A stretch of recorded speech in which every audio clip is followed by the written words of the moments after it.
All right, let's dive right in today. We're talking all about cholesterol and how it impacts older adults in Canada. A topic that's super relevant to so many people. Exactly, and we've got this amazing information tool from the National Initiative for the Care of the Elderly in Canada to guide us. And sounds like a great resource. Yeah, and trust me, there's some eye-opening stuff in here. Like what? Well, did you know that like a full 60% of Canadians between 60 and 79 have high cholesterol? Wow, that's a lot. Yeah, it's a pretty staggering number, right? It is. And here's another one that might make you think, Oh, I love these little teasers. men over 65, Uh-huh. they're over 1.5 times more likely to be diagnosed with ischemic heart disease, Oh, which basically means their heart's not getting enough blood, okay. than women of the same age. So clearly this is something we need to pay attention to. For sure. And to really understand why it matters. Right. We need to go back to basics for a sec. Okay. What is cholesterol anyway? You know, it always seems to get a bad rap. Yeah. But is it all bad? Well, not necessarily. It's actually a fatty substance Okay. that our liver makes naturally. Our body makes it. Yeah. We also get it from some foods. Okay. But think of it as like a building block. It helps make cell membranes, Oh, interesting. hormones, and even helps us digest food. Okay, so our body makes it, we eat it, and it's crucial for all sorts of things. Exactly. All right, that makes sense. But where does this whole good versus bad cholesterol thing come in? Well, that's where the different types of cholesterol come into play. You've got Uh-huh. your HDL, which is the so-called good cholesterol. Right. And then there's LDL, which is considered the bad guy. Okay, I'm picturing HDL like those little street sweeper trucks Uh-huh. that go around and clean up the city, Yeah. picking up the excess cholesterol and taking it to the liver Yeah, that's a great analogy. to be processed. Yeah. And on the flip side, Okay. think of LDL as those bits of debris that can clog up a highway. Right. Too much LDL and the traffic slows down. Mm-hmm. Or in this case, blood flow, which can lead to plaque building up in our arteries. Yeah, that's not good. No, it increases the risk of heart attacks and strokes. So when we talk about managing cholesterol, we're really focusing on keeping that bad LDL cholesterol in check. Yes, but it's not only about LDL. We also look at what's called non-HDL cholesterol, which is essentially the total amount of all the bad cholesterol combined. Right, so it's like looking at the bigger picture, not just one piece. Exactly. And this becomes even more important as we age. I see. Think about it. A car that's been running for years might not be as efficient as a brand new one. Okay. Yeah. Our bodies are kind of the same. Makes sense. As we get older, they don't clear out cholesterol as efficiently as they used to. Okay, so that explains why those statistics we mentioned earlier are so concerning. 60% of Canadians between 60 and 79 with high LDL. That's a big chunk of the population potentially at increased risk, especially when we're talking about heart disease. Absolutely. We need to stay on top of this. We do. And knowing your cholesterol levels is the first step. Okay, how do we do that? Simple blood tests. So it's like a routine checkup for cholesterol. Exactly. It measures different components, Yeah. including HDL, LDL, and triglycerides, Okay. which is another type of fat found in your blood. Right. Based on the results, your doctor can determine your target levels. Got it. So everyone's different. Mm-hmm. But what factors put someone at higher risk of developing high cholesterol in the first place? Well, some are out of our control, like family history. Right. If heart disease runs in your family, you're at a higher risk. Okay, so genetics plays a role. But we're not completely stuck, right? Absolutely not. There must be things we can do to lower our risk. Lifestyle choices have a huge impact. Think about it. A car needs the right fuel and regular maintenance to run smoothly. Our bodies are the same. What we eat and how active we are directly affects our cholesterol levels. So it's not a life sentence. We have some control over this. You got it. But honestly, where do we even start? Wow. Okay, so we know that what we do plays a huge part in this whole cholesterol thing. A huge E part, yeah. Back in part 1, we were talking about that car analogy, remember? Yeah. How our bodies are like cars and that they need the right fuel Right. and regular maintenance. Will run smoothly, yeah. So let's like really break that down. What can we do to like keep our cholesterol in check? Well, you know that quote we talked about? Which one? If exercise were a pill, it would be the most widely prescribed medicine. Oh, yeah. There's a lot of truth in that, you know. Yeah, I get it. Exercise, good for us. But I think when a lot of people hear exercise, Oh, yeah. they just picture like intense workouts at the gym. Yeah, Is that really what we're talking about? not at all. The good news is you don't have to be a marathon runner or anything like that. Okay, good. Even moderate stuff can make a difference. Like what? Think like Brisk walking, swimming, even dancing. Okay. Anything to get your heart rate up a bit. So it's about like finding things you enjoy and can actually do, right? Exactly. Aim for at least like 150 minutes a week Mm-hmm. of that kind of moderate activity. Okay. You can break it up too, Okay. like 30 minutes a few times a week. Okay. That sounds manageable. What about strength training? Yeah. I know that's important as we age, but like, I don't see myself pumping iron. No, not that. Yeah. Simple stuff. Body weight exercises, Okay. squats, lunges, even just standing up and sitting back down from a chair Okay. can all help build muscle strength. So it's moving our bodies in different ways. Exactly. Cardio and strength. All right, I'm starting to get how this works, but let's be real.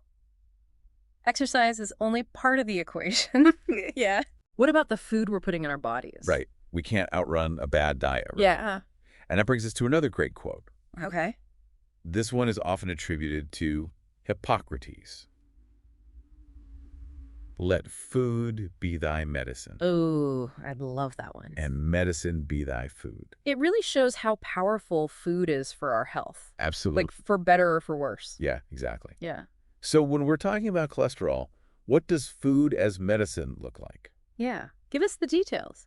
Well, remember those bad LDL molecules Mm-hmm. clogging up the arteries? Yeah. Fiber is one of the best weapons to fight back. Okay. Think of fiber as a sponge, Okay. soaking up that extra LDL and removing it. Gotcha. And what's packed with fiber? Whole grains. Okay, so like brown rice, Yeah. quinoa, oats. All great sources. Okay. And they're full of other good stuff, too. So it's not just about those greens, right? No. Fruits and vegetables are fiber superstars, too. All right, so loading up on all the good stuff. Fruits, veggies, whole grains. What about protein? Lean protein is important. Fish is a fantastic source. Okay. Especially fatty fish, like salmon. Right. It's full of those omega-3 fatty acids. Great for the heart. And the brain. Right. Those omega-3s are good for the brain too. They are. It's a win-win.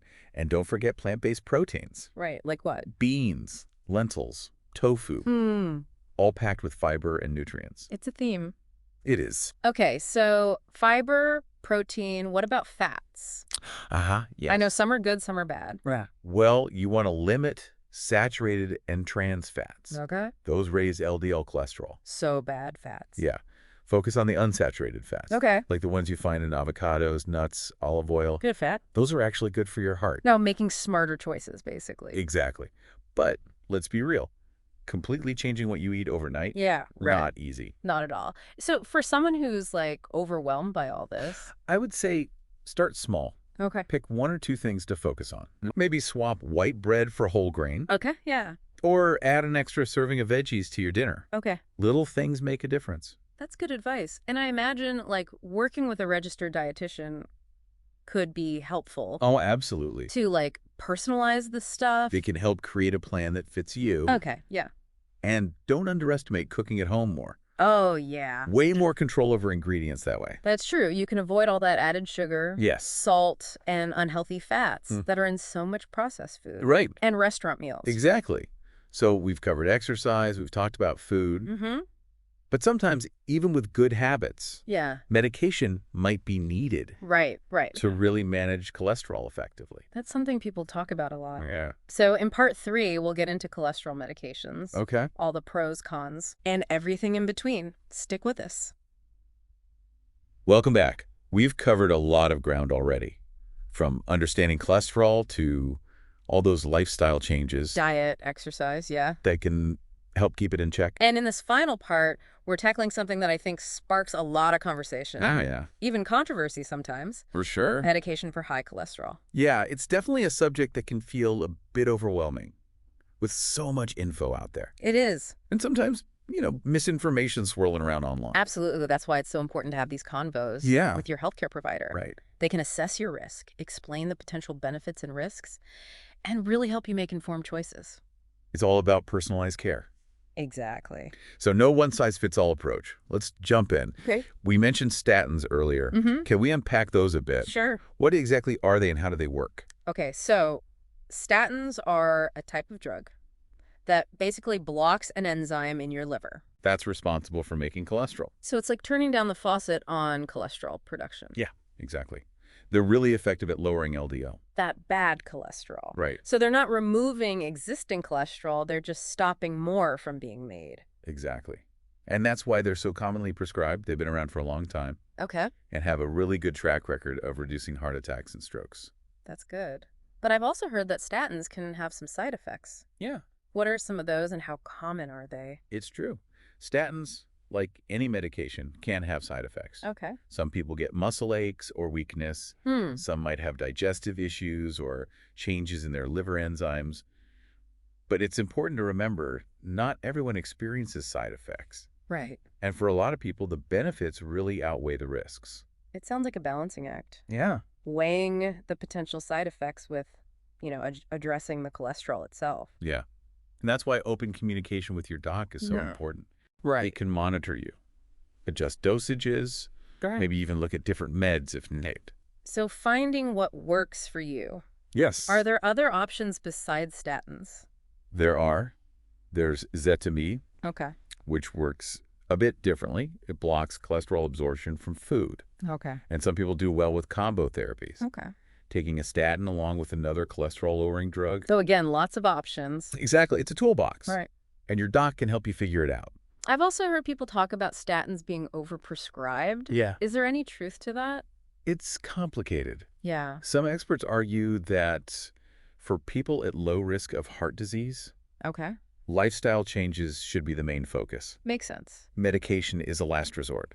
Only if those changes aren't enough. Right. But others say for those at high risk, statins could be life-saving. Okay. Yeah. It's not a black and white issue. Mm-hmm. Every case needs individual attention. So it's not statins are good or statins are bad. It's about knowing your own risks. Yeah. Talking honestly with your doctor. Absolutely. And remember, even if meds are part of the plan, Mm-hmm. those healthy habits we talked about are still super important. Right. It's working on all those fronts. Diet, exercise, and then if you need it, medication. Yeah, All with your doctor's guidance. exactly. It's a team effort. Totally. Well, we've gone deep on cholesterol today. We have. From the basics Mm-hmm. to lifestyle to medication. Quite a deep dive. Hopefully you feel more informed, ready to chat with your doctor. And take charge of your heart health. That's the goal. Remember, knowledge is power, folks. The National Initiative for the Care of the Elderly website has tons more info. It's a great resource. And if you have any questions or worries, don't hesitate to reach out to your healthcare provider. Until next time, keep those brains engaged and those hearts healthy.